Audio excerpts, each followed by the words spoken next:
Hello students, welcome to SSD educational classes and I am your friend Kashish Mehra. Today we are going to study about theory of interest, which is also known as Augustian theory or Agar theory of interest, or it is also known as Baum-Barwick theory, time preference theory of Baum-Barwick. John Ray expounded this theory in the year 1834. Further, Baum-Barwick developed this theory in the elaborated way. और Baum-Barwick का कहना क्या था वो हम आगे जानेंगे.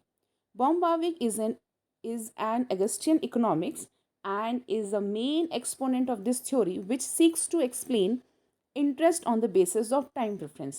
Baum-Barwick का मानना था कि जो इंटरेस्ट है वो हमें क्यों मिलना चाहिए, वो टाइम प्रेफरेंस की वजह से मिलना चाहिए, क्योंकि हमने कुछ समय के लिए पैसा किसी और को दिया है और वो समय उसके लिए हमने वेट किया है, तो जो हम वेट कर रहे हैं उसका पेमेंट हमें मिलना चाहिए इंटरेस्ट के रूप में.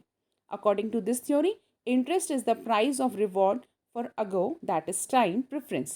It has been argued that man generally prefer present income to the future income and consumption. बहुत लोग ये चाहते हैं कि हम प्रेजेंट की इनकम जो हमारी पास है, वो हमारे पास जो इनकम है हम उसे अगर कैपिटल के रूप में किसी और को देते हैं और हम अपना फ्यूचर के लिए फ्यूचर में पाने के लिए हम प्रेजेंट का सेक्रीफाइस कर रहे हैं, तो जो आज हम सेक्रीफाइस कर रहे हैं उस बेसिस पे हमको कहीं ना कहीं इंटरेस्ट मिलना चाहिए. देयर इज़ एन अगर और premium on present consumption as compare to the future one. तो आज के टाइम पे हम जो सेक्रीफाइस कर रहे हैं, प्रेजेंट के टाइम पे जो एन्जॉयमेंट नहीं कर रहे हैं और फ्यूचर के लिए हम इंटरेस्ट पाना चाहते हैं, तो ये जो टाइम प्रेफरेंस का जो लैग है इसके लिए हमें इंटरेस्ट मिलना चाहिए. People prefer enjoyment of present goods to future goods because future satisfaction when viewed from the present undergoes a discount. Interest is this discount.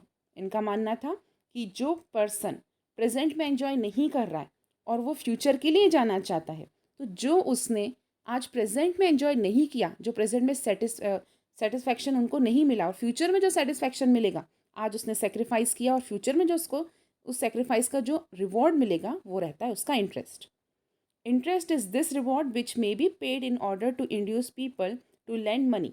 और यही जो रिवॉर्ड उनको मिलना है डिस्काउंट के रूप में, उसके लिए वो उनको फ्यूचर में पेमेंट मिलती है.